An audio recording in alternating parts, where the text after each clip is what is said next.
আর মোবাইলটা যে আমাদের কি করে দিল ভাই, মানে পুরো কমন সেন্স, হিউম্যান বিহেভিয়ার সব নষ্ট করে ফেলছে। বসে আছেন চুপচাপ, মানে এমন হয় ফোনটা বের করছে, এমন অস্ত্র বের করছে, ফোন বের করে খাটাস করে মুখের সামনে ফোন। অনুমতিরও প্রয়োজন নাই যে ভাই একটা ছবি কি নিব, পারমিশনেরও দরকার নাই। মানে ম্যানার্স কমন সেন্স নষ্ট করে ফেলছে। আগে মুসলিমদের সাথে দুইটা জিনিস থাকতো, যখন মুসলিমরা সারা বিশ্বকে নেতৃত্ব দিয়েছে তখন ডান দিকে একটা বড় তরোয়াল থাকতো আর বাম দিকে একটা ছোট খঞ্জর থাকতো, জানেন? এই মোগল আমলেও দেখবেন, নবাব সিরাজউদ্দৌলাদের আমলেও দেখবেন, ডান পাশে একটা বড় সোর্ড থাকতো আর বাম পাশে থাকতো একটা ছোট খঞ্জর। ওই দুইটা জায়গায় এখন স্থান নিয়েছে, ডান পকেটে একটা বড় স্মার্টফোন আর বাম পকেটে ছোট একটা আবার কথা বলা ফোন। মানসিকভাবে আমরা সুস্থ নই এখন। আল্লাহ পাক আমাদেরকে বোঝার তৌফিক দেয়। কথাগুলো আঘাত করার জন্য বলছি না, আমি কথাগুলো বলছি এই কারণে যে আমাদের এই যুব সমাজকে নিয়ে আমাদের অনেক আশা। যুবকরা ইসলাম শিখবে, এলেম শিখবে, আমল করবে, ইনশাআল্লাহ আগামী দিনে এই জাতিকে নেতৃত্ব দিবে। এই সময় থেকে যদি ওদেরকে ট্রেন্ড আপ করা না যায়, তাদের ম্যানার্স, বিহেভিয়ার, হিউম্যান বিহেভিয়ারগুলো ডেভেলপ করা না যায়, তাহলে আগামী দিনে কি এরা জাতিকে নেতৃত্ব দিতে পারবে?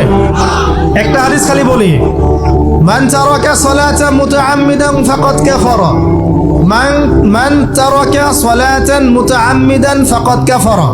আবার শুনেন, قال رسول الله صلى الله عليه وسلم من ترك صلاة متعمدا فقد كفر। আর মুয়াজ বিন জাবাল রাদিয়াল্লাহু আনহু কে নবীজি বলেছেন, মান তারাকা সালাতা মুতাআম্মিদান ফাকাদ বারিয়াত মিন জিম্মাতিল্লাহ। যে ব্যক্তি নিজের উপর ফরজ নামাজ ছেড়ে দিল, সে কুফরি করলো, সে কুফরি করলো, সে কুফরি করলো। মুয়াজ বিন জাবালকে নবী সাল্লাল্লাহু আলাইহি ওয়াসাল্লাম বলছেন, যে ব্যক্তি ফরজ নামাজ ইচ্ছা করে ছেড়ে দিল, সে ব্যক্তি আল্লাহর জিম্মা থেকে মুক্ত হয়ে গেল। নামাজ ছাড়বেন প্রিয় ভাই, 5 ওয়াক্ত নামাজ জামাতের সাথে ইনশাআল্লাহ। আল্লাহ আমাকে তৌফিক দেখ, আপনাদের সবাইকে তৌফিক দান করুন।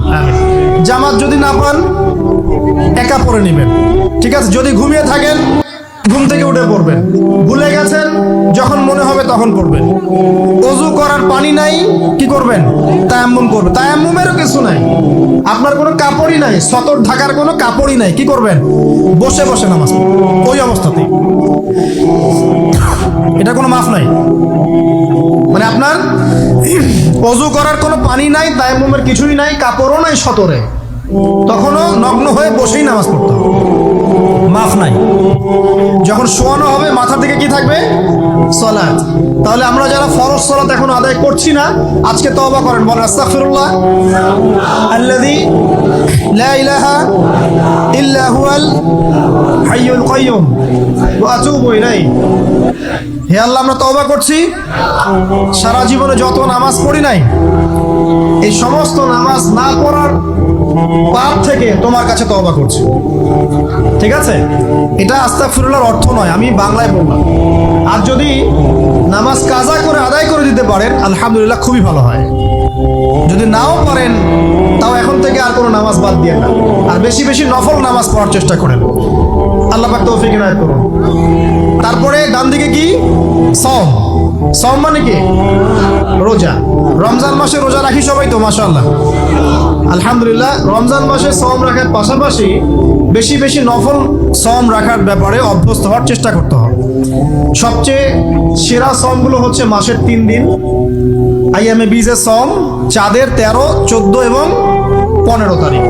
আর সপ্তাহে 2 দিন, সেটা হলো বৃহস্পতিবার এবং কি সোমবার। আল্লাহ পাক তৌফিক দান করুন, আমিন। এছাড়া আরাফার সওম আছে, আশুরার সওম আছে, ঠিক আছে? জিলহজ মাসের প্রথম 10 দিন রাখতে পারেন, ইত্যাদি। এবার বাম দিকে কি? যাকাত। যেটা বলছিলাম, যাকাতের সাথে আমরা খুব একটা পরিচিত নই, অথচ যাকাত একটা ফরজ ইবাদত। কেউ যদি নামাজ এবং যাকাতের মধ্যে পার্থক্য করে, সে ব্যক্তি কাফের হয়ে যাবে। কেউ যদি মনে করে নামাজ আমি মানি, যাকাত আমি মানি না, তাহলে কাফের হয়ে যাবে। নিসাব পরিমাণ সম্পদ হলে প্রত্যেক মুসলিমের উপর যাকাত ফরজ, ঠিক আছে? এবং এই যাকাতই হচ্ছে আপনার ইসলামিক অর্থনীতির মূল ভিত্তি। যাকাত হচ্ছে ইসলামিক অর্থনীতির কি, যে কথা বলছিলাম প্রিয় ভাইরা, দেখুন যাকাত ইসলামিক অর্থনীতির মূল ভিত্তি। কিভাবে জানেন? ব্যবসা এবং যাকাত এটা কি করে? এটা একটা মার্কেটের মধ্যে সম্পদ ঘুরতে থাকে। আমি বুঝাচ্ছি আপনাকে। মনে করেন আপনি ব্যবসা করছেন এবং যাকাত দিচ্ছেন। যাকাত কারা দিবে? যারা যাকাতের নিসাব পরিমাণ সম্পত্তি রাখে, মানে কিছুটা ধনী তারা। তো তারা ব্যবসা করছে, মাশাআল্লাহ। ব্যবসা যখন করে, ব্যবসায় কি থাকে? লাভ থাকে, লস থাকে, লাভ থাকে, লস থাকে। লাভও হতে পারে আপনার, লসও হতে পারে। আর সুদে কি? শুধু লাভ, লস আছে? লস নাই। পার্থক্য বোঝেন। এখন ব্যবসা যখন আপনি করবেন, এই টাকা বা মূল যে ক্যাপিটাল যেটা বলে অর্থনীতির ভাষায়, এটা মার্কেটের মধ্যে সার্কুলেট করতে থাকবে। আজকে আপনি ধনী, লাভ করেছেন, কালকে লস করবেন, এই ধন আরেকজনের হাতে চলে যাবে।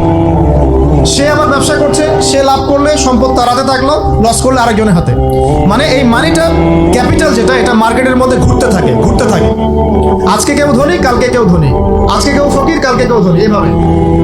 এখানে আল্লাহ পাক যাকে ইচ্ছা হয় ধন দেন, যাকে ইচ্ছা হয় দরিদ্র করেন। এটা আল্লাহ পাক নিয়ন্ত্রণ করেন।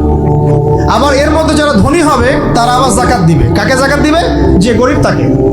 এই কারণে অর্থনৈতিক সাম্য থাকবে এবং টাকা, ক্যাপিটাল মার্কেটে সার্কুলেট করতে থাকবে। এটা হচ্ছে ইসলামিক ইকোনমিক্স। বুঝাতে পারছি না মনে হয়? আর রিবাই কি হবে? রিবাই কোনো লসের চান্স নাই। মানে এখানে ধনী আরো ধনী হতে থাকবে, গরিব আরো গরিব হতে থাকবে, প্লাস যাকাতও দিবে না। তখন সমাজের একটা অংশ অনেক ধনী হবে, আরেকটা অংশ একদম মাটিতে পড়ে যাবে, কোনো ব্যালেন্স হবে না। এই কারণে বিশ্বের একটা অংশ, ওই বিশ্বের একটা বড় অংশ যারা সুদখোর, যেখান থেকে সুদ এসেছে, ওইটা আস্তে আস্তে ধনী হয়ে গেছে এবং বিশ্বের বহু কান্ট্রি আস্তে আস্তে দারিদ্র সীমার নিচে চলে আসছে। এটা শুধু ব্যক্তির ক্ষেত্রেই নয়, এটা সমাজের ক্ষেত্রেই নয়, পুরো বিশ্বেটা হচ্ছে। তো এই হলো রিবা এবং ব্যবসা ভিত্তিক, যাকাত ভিত্তিক ইকোনমিক সিস্টেমের পার্থক্য, বেসিক ডিফারেন্স।